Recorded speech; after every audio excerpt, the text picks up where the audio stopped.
जरूर मुबारक दीजिए। लफ्ज मुबारक इब्रानी लफ्ज बारका बराका से निकला, इसके लिए दो लफ्ज इस्तेमाल हो, बारका और बराका। और इसका मतलब है ऐसा शख्स जिसे खुदा बरकत दे। बरकत का मतलब है बढ़ोतरी। और आपको याद है कि खुदा ने जब आदम और हवा को बनाया तो क्या फरमाया? फलो, बढ़ो और इस जमीन पर इख्तियार रखो।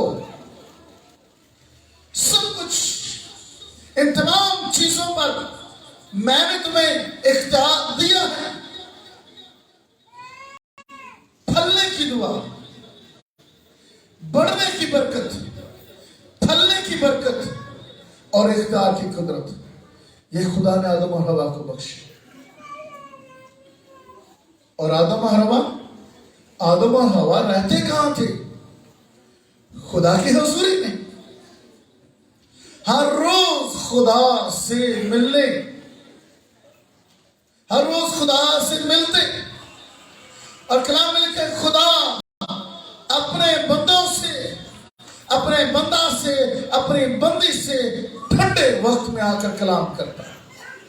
रोज ही मुलाकात, खुदा की हुजूरी। अच्छा, इससे पहले कि हम आगे बढ़े, मुझे याद करवाएं जरा, पिछले साल 2022 की पहली तारीख क्या कलाम सुना था? किसी को याद है? 2022 पहली तारीख को क्या कलाम सुना था? ज़बूर 84। क्या कलाम सुना था? ज़बूर 84। पहले इसके थोड़ा रिवीजन तो कर लें, तो फिर मुझे बताएं कि जरा गौर करें कि कितने के असली और थे, जरा अमल किया। ज़बूर 84 एक नजर देख लें, पहले रिवीजन करें।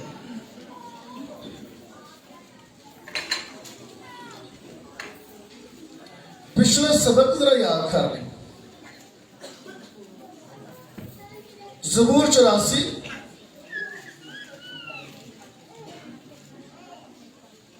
उसकी दूसरी आयत से,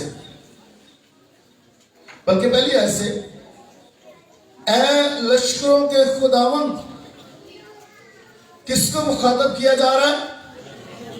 लश्करों का खुदा, जिसे हम कहते हैं ऐ हमारे तू जो, ऐ लश्करों के खुदावंद,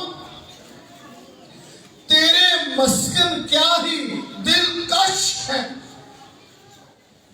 ऐ लश्करों के खुदा, ऐ हमारे आसमानी बाप, हमारे खुदावंदों के खुदा, एलोहीम खुदा, तेरा घर कितना खूबसूरत है।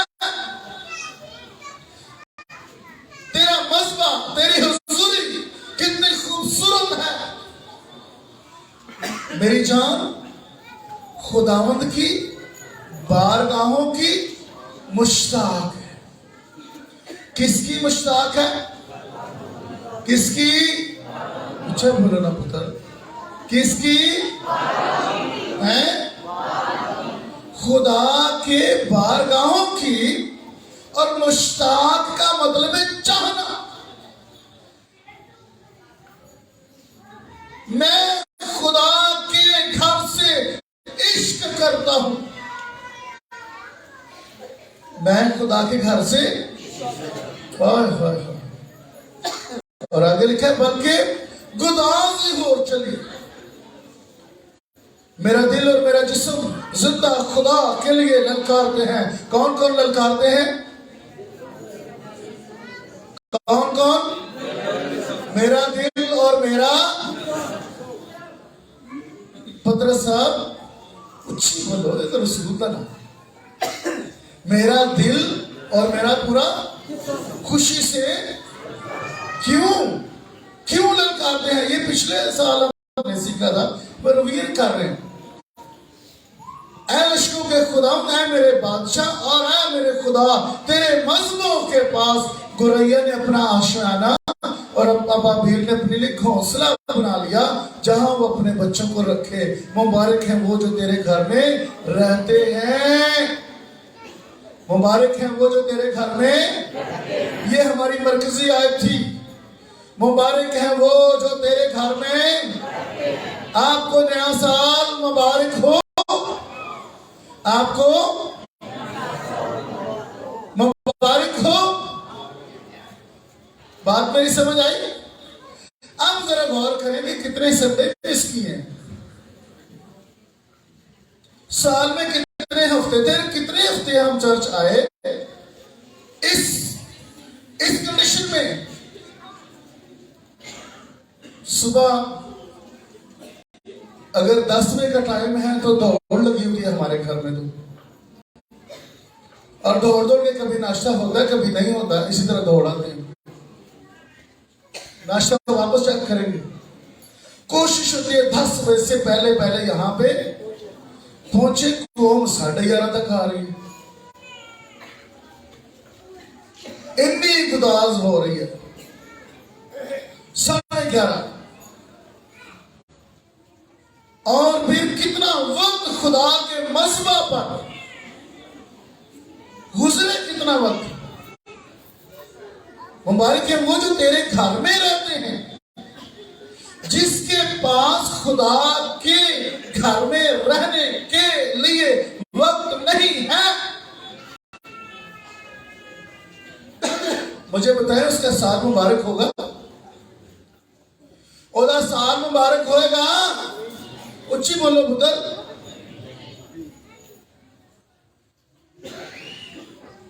कदी कदी खुदा दी अख जबान आ जाने, खुदा आए तो ना लगे कि ये कदी आया ही नहीं, कदी कदी आ जाने हैं, लेकिन आते कैसे हैं?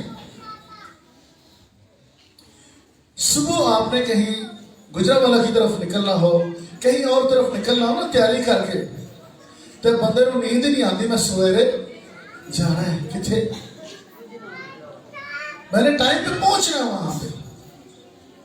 जनाजे भी जाना हो ना तो बंदे को फिक्र होती है, मैं गुजरावाला 4 बजे जनाजा है भाई, मैं पहुंचना है। बंदा सुबह 5 बजे यहां से जाके वैगन पे वहां आगे हो सकता 2 घंटों से इंतजार करना पड़ जाए वैगन का। ये घरों टाइम में निकलना है। बंदा इतना टाइम रख के जाता है, पर खुदा के घर में जाने के लिए क्या हमारी ये हालत है कि मेरी जान ही गुदास हो चुकी।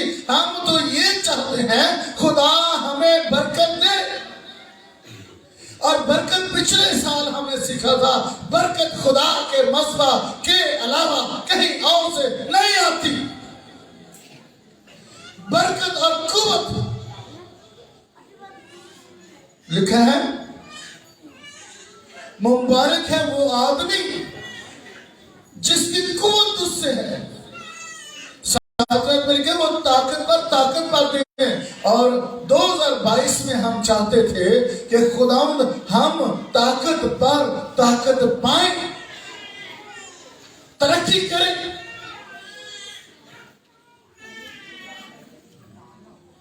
हम जरा गौर कर लें कि हमारी कंडीशन क्या है। 2023 का साल मुबारक हो, खुदा आपको बरकत दे। हम एक दूसरे को कहते हैं, हमने कहा है कि आपको 2023 का साल मुबारक हो। 2023 के साल में खुदा तुझे बरकत दे, खुदा तेरी औलाद को बरकत दे, खुदा तेरी बीवी बच्चों को बरकत दे, खुदा तेरे हाथ की कमाई में बरकत दे।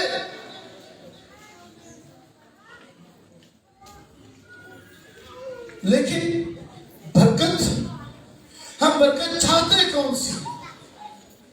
एक बात याद रखें, सबसे बड़ी बरकत यह है हमारे लिए कि खुदा की हुजूरी हमारे दरमियान रहे, खुदा अपने लोगों के दरमियान रहे। उसका नाम इमानुएल रखना, जिसका तर्जुमा है खुदा हमारे साथ, खुदा हमारे दरमियान, खुदा हमारे साथ।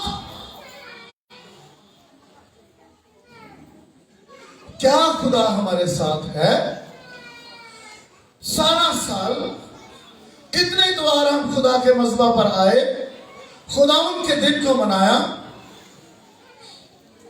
एक बंदा तो वैसे ही हमारे दरमियान से निकल गया। उसने कहा देखो जी, उसे नई तालीम मिल गई कि क्रिसमस नहीं मनाना चाहिए, ईस्टर डे नहीं मनाना चाहिए, इतवार नहीं मनाना चाहिए। वो ऐसो जी घर ही रहे नहीं गए थे, उन्हें नया उस्ताद मिल गए। पिछले साल 2022 में वो हमारे साथ थे, लेकिन 2022 में उन्हें नवा उस्ताद मिल गया। क्या 2023 में हमारा क्या हाल होगा? हमारे बच्चों का क्या हाल है? वो कहाँ होंगे? 2024 में दाखिल होते हुए हम क्या महसूस करते हुए दाखिल होंगे? क्या खुदा की हुजूरी का बादल, क्या खुदा की हुजूरी, क्या खुदा की कुदरत हमारे साथ है? हमारी मरकजी आयत है, निकालिए, यूहन्ना 3 बाब, और ये बड़ी मशहूर आयत है।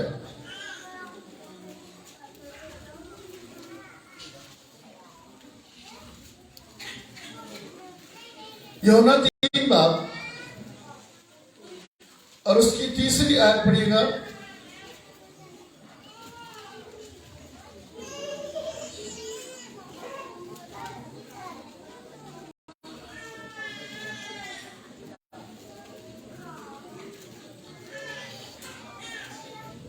यूहन्ना 3 बाब और उसकी तीसरी आयत निकालिए वाला जी। लिखा है, सब मिलकर पढ़ते हैं। यीशु ने जवाब में उससे कहा, मैं तुझसे सच कहता हूं कि जब तक कोई नए सिरे से पैदा ना हो, वो खुदा की बादशाही को देख नहीं सकता। निकोदेमुस ने उससे कहा, आदमी जब बूढ़ा हो गया तो क्यों कर पैदा हो सकता है? क्या वो दोबारा अपनी मां के पेट में दाखिल होकर पैदा हो सकता है? यीशु ने जवाब दिया कि मैं तुझसे सच कहता हूं, जब तक कोई आदमी पानी और रूह से पैदा ना हो, वो खुदा की बादशाही में दाखिल नहीं हो सकता। जो जिस्म से पैदा हुआ है जिस्म है, और जो रूह से पैदा हुआ है रूह है। आमीन। खुदा के कलाम के पढ़े और सुने जाने पर खुदा का शुक्र हो, खुदा की बरकत हो। आमीन। आइए दुआ करें। खुदा कादिर, आसमान और जमीन के खालिक और मालिक, मैं क्या हूँ और मेरी हकीकत क्या है कि मैं तेरे कलाम को बयान कर सकूं। मेहनत करता हूँ अपने कलाम के वसीला से हमारी जिंदगियों में अपनी बरकत को जारी कर दे, अपने रूह को जारी कर दे, ताकि हम तेरे रूह की हदायत से 2023 का साल गुजारें और बरकत पर बरकत पाए, तेरा नाम जलाल पाए। मांगते और पालते अपने खुदा यीशु मसीह के वसीला से, आमीन। खुदा यीशु मसीह ने जो आप इससे कहा, मैं तुझसे सच कहता हूं कि जब तक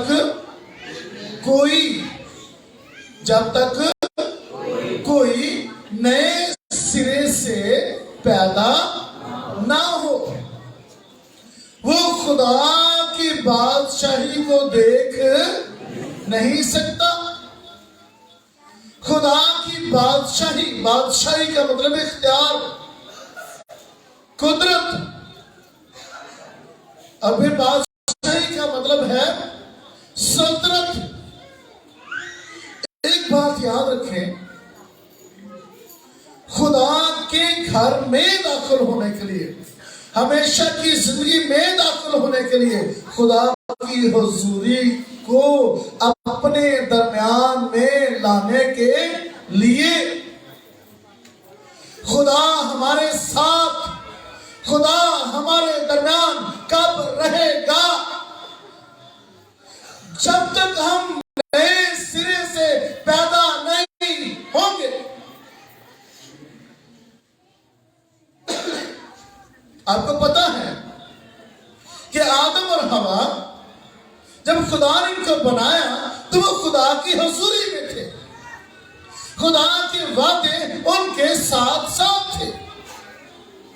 लेकिन आंखों की चमक और जिंदगी की शक्ति, देखिए क्यों आदम और हवा गुनाह में गिर गए। और आदम और हवा का गुनाह क्या था? नाफरमानी। आदम और हवा गुनाह क्या था? नाफरमानी।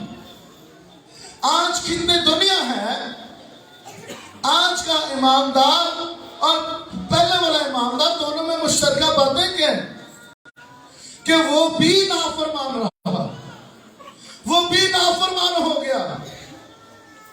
और नाफरमान हुआ कैसे, वो भी मैं पढ़ के सुनाता हूं आपको। और आज का ईमानदार तौबा करके बपतिस्मा लेके नए सिरे से पैदा होकर फिर उसकी वही हालत, वो फिर झूठ बोलने से बाज नहीं आता, वो फिर हेरा फेरी, फिर हरामकारी, फिर आंखों की शक्की, फिर जिस्म की शक्की, फिर जिस्म की ख्वाहिशों पर गालिब आती है, फिर पैसे की दौड़, फिर जरूरतों के चक्कर में वो फिर खुदा को छोड़ जाता है, वो फिर खुदा की हुजूरी से निकल जाता है। खुदा की हुजूरी में कैसे मैं अपने घर में अपने दरमियान खुदा की हुजूरी को कैसे मेंटेन रख सकता हूं? 2023 में खुदा की हुजूरी कैसे मेरे दरमियान रहेगी? और उसका एक ही हल, और वो फरमाबरदार। मेरे साथ में खाली गुजरे खुदा, वो वापस यहीं पे आते हैं। देखिए पहले जरा पहला सलातीन 20 बार निकालिएगा।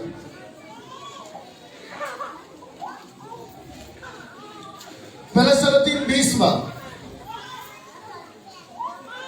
और उसकी 35वीं आयत से जरा सुने कि क्या होता है। सो अंबिया आजादों में से एक ने खुदावंद के हुक्म से अपने साथी से कहा, मुझे मार।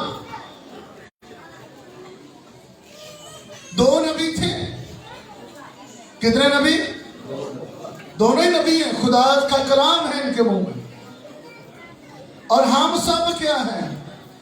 हम सब, तुमने मुझे नहीं चुना बल्कि मैंने तुम्हें, यीशु के चुने हुए लोग। एक नबी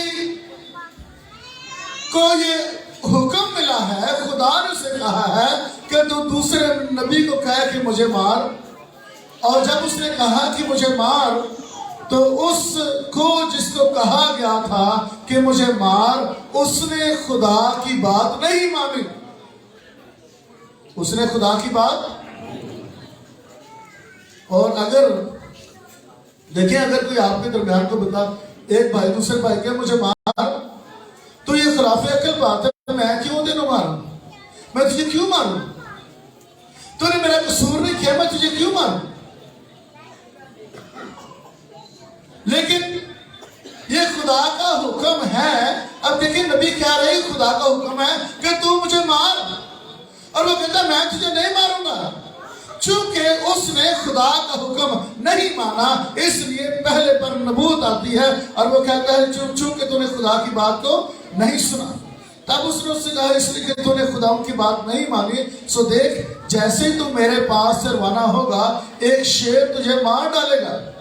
सो जैसे ही वो उसके पास से रवाना हुआ, उससे एक शेर मिला और उसे मार डाला। उस नबी को क्या करना चाहिए? खुदा की आवाज को सुनना चाहिए और उस पर अमल करना। लेकिन उसने नहीं माना खुदा की बात। नबी कह रहे, खुदा ने मुझे कहा है कि इसे कह कि तू मुझे मार, और क्या मैं नहीं तुझे मारता। और जब उसने कहा कि मैं तुझे नहीं मारता, याद रखें बाज़ का हम ये समझते हैं कि हम खुदा के हुक्म को तो मानते हैं अपने फायदे के लिए। जिस काम में हमारा फायदा होता है, जी है बड़ा जरूरी है। जिस काम में हमारा फायदा नहीं, नुकसान है, हम कहते चलो जी सानू की जरूरत है।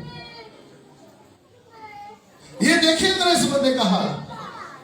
इसे कहा जा रहा है कि मुझे मार, और ये कहते मैंने तुझे मारता। और फिर जब खुदा की बात नहीं मानी तो क्या हो गया इसके साथ? शेर ने फिर दुख में हो गए। जब हम खुदा की बात को नहीं मानेंगे तो दुख में जिंदगी बसर करेंगे। जब हम खुदा की बात को नहीं मानेंगे तो सफरिंग में होंगे, मुश्किलात में होंगे, दुखों में होंगे। और यही आदम और हवा के साथ हुआ और यही आज के नए सिरे से पैदा होने वाले ईमानदार के साथ हो रहा है। नए सिरे से पैदा तो हो जाते हैं, ये तौबा भी कर लेते हैं, बपतिस्मा भी ले लेते हैं, लेकिन बाद में बार बार ये पटरी से उतर रहे।